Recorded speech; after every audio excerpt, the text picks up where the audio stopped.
Olá, seja bem-vindo ao canal TV News. Não esqueça de deixar o seu like e se inscrever para ficar sempre por dentro das novidades. O técnico Filipe Luís enfrenta o momento mais delicado desde que assumiu o comando do Flamengo, em outubro de 2024. A temporada de 2026 começou sob forte expectativa após um ano anterior de conquistas importantes, mas o cenário atual é de pressão intensa, desgaste interno e questionamentos externos. A derrota por 3-2 para o Lanús, pela Recopa Sul-Americana, aumentou significativamente as críticas e colocou o treinador no centro de uma crise que se tornou evidente dentro e fora do clube. O desempenho da equipe neste início de ano ficou abaixo do que a torcida esperava. O Flamengo também já havia perdido a Supercopa do Brasil, resultado que acendeu os primeiros alertas. A sequência negativa passou a gerar manifestações mais contundentes nas arquibancadas do Maracanã. Pela primeira vez desde que assumiu o time principal, Filipe Luís foi alvo de xingamentos vindos da torcida, um fato que simboliza mudança de clima no relacionamento entre técnico e torcedores. Internamente, o ambiente também apresenta sinais de desgaste. Parte do elenco demonstra incômodo com algumas decisões táticas e escolhas feitas pela comissão técnica. O Flamengo manteve uma base forte e realizou investimentos importantes, mas o rendimento dentro de campo não correspondeu às expectativas. A pressão por resultados imediatos aumentou, especialmente em competições decisivas. O presidente Luiz Eduardo Batista intensificou as cobranças nos bastidores. O dirigente passou a acompanhar de forma mais próxima os treinamentos e as partidas, demonstrando preocupação com o desempenho coletivo.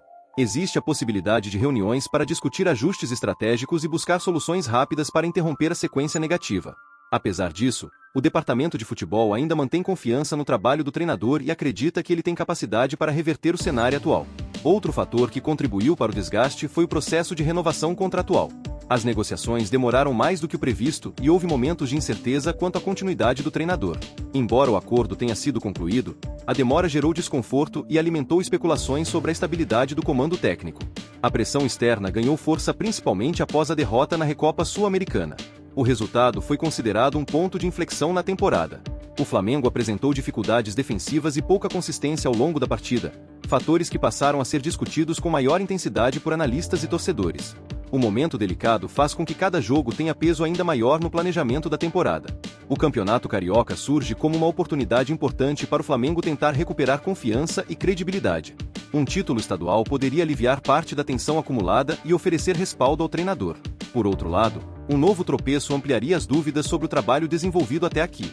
Filipe Luís assumiu o comando cercado de expectativas por sua história no clube e pelo desempenho promissor no início da trajetória como técnico. No entanto, o futebol é marcado por resultados imediatos e a pressão no Flamengo costuma ser proporcional ao tamanho da torcida e às ambições do clube. O desgaste interno, somado à insatisfação da arquibancada, cria um ambiente que exige respostas rápidas. A diretoria avalia o cenário com cautela, mas sabe que a instabilidade pode afetar o desempenho em campo. A gestão do vestiário, a confiança do elenco e o respaldo institucional são fatores decisivos neste momento.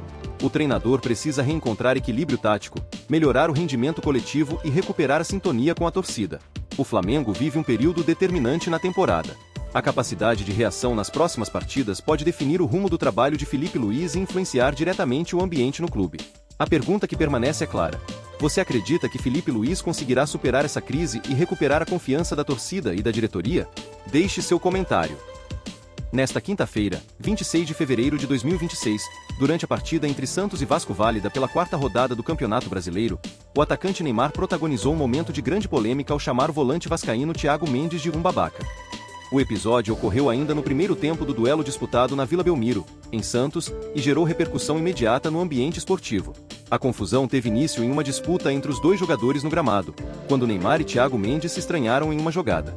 O clima entre os atletas esquentou e o árbitro da partida acabou advertindo ambos com cartão amarelo.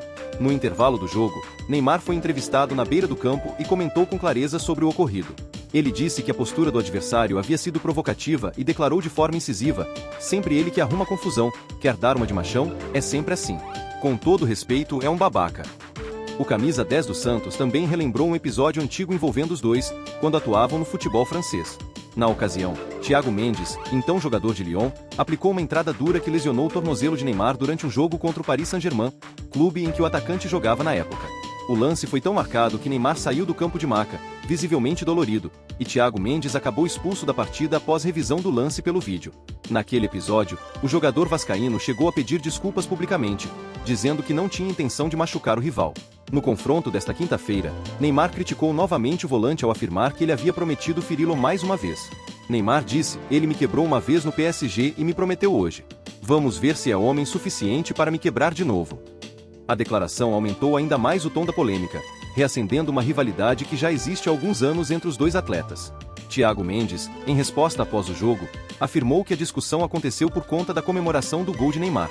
Ele explicou que o atacante havia feito sinal de silêncio em direção à torcida do Vasco e que ele apenas pediu respeito diante da situação.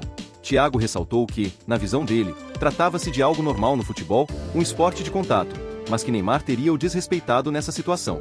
Ele disse que não falou nada demais, mas que esperava um pouco mais de respeito no gesto comemorativo. O volante vascaíno também criticou a atuação da arbitragem, alegando que o juiz favoreceu Neymar e tomou decisões que beneficiaram o Santos ao longo da partida.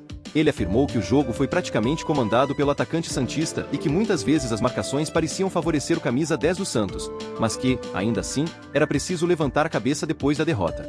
O clima entre os dois jogadores chamou a atenção não apenas pelo momento em campo, mas também pela forma como as declarações foram feitas na imprensa e nas entrevistas pós-jogo.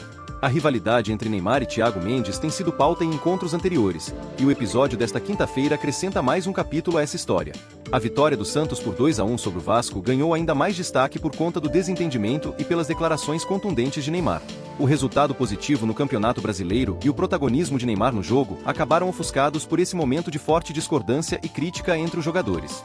Esse tipo de situação chama a atenção do público e da imprensa porque envolve não apenas o desempenho em campo, mas também questões de comportamento, respeito e rivalidade no esporte.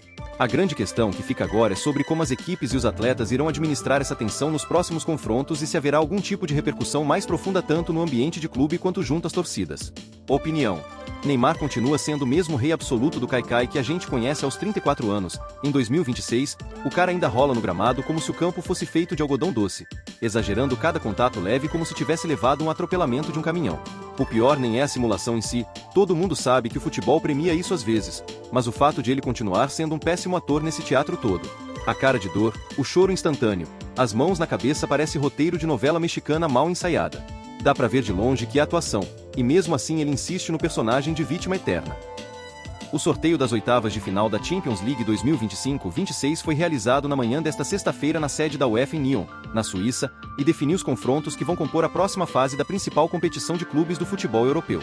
As oitavas de final estão programadas para acontecer entre os dias 10 e 18 de março com jogos de ida e volta, abrindo a fase eliminatória que pode levar um clube à final marcada para 30 de maio em Budapeste.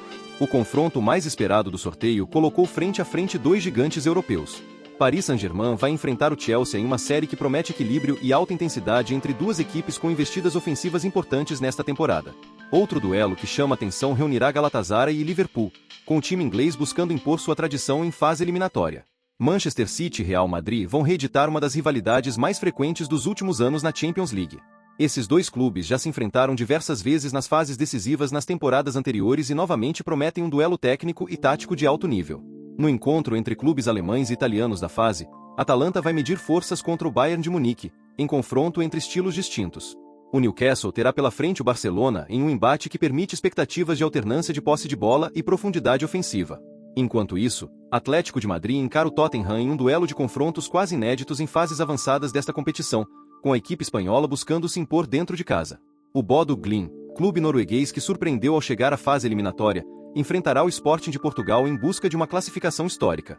Por fim, o Bayer Leverkusen mede forças com o Arsenal, em confronto direto entre duas equipes que mostraram consistência ao longo da fase de grupos e que agora buscam consolidar sua presença entre os melhores. O chaveamento completo também já foi definido, o que significa que os clubes agora conhecem seus possíveis adversários nas quartas de final e semifinais, dependendo dos resultados que vierem a acontecer nas oitavas. Os confrontos prometem grande disputa e visibilidade global devido ao nível dos times envolvidos e ao peso histórico da competição. Com confrontos tão equilibrados e confrontos entre clubes de grande tradição europeia, a fase eliminatória da Champions League promete emoção, grandes jogadas e rivalidade até a final. Você acha que algum clube surpreenderá nesta fase de oitavas ou os favoritos vão dominar como esperado? Deixe seu comentário. Seu projeto merece presença profissional. Eu crio sua identidade visual, edito seus vídeos, desenvolvo seu site e gerencio seu canal no YouTube. Tudo com estratégia, qualidade e criatividade para sua marca se destacar de verdade. Quer resultado de verdade? Fala comigo e vamos transformar sua ideia em sucesso. Contato na descrição do vídeo. Deixe o like e se inscreva no canal.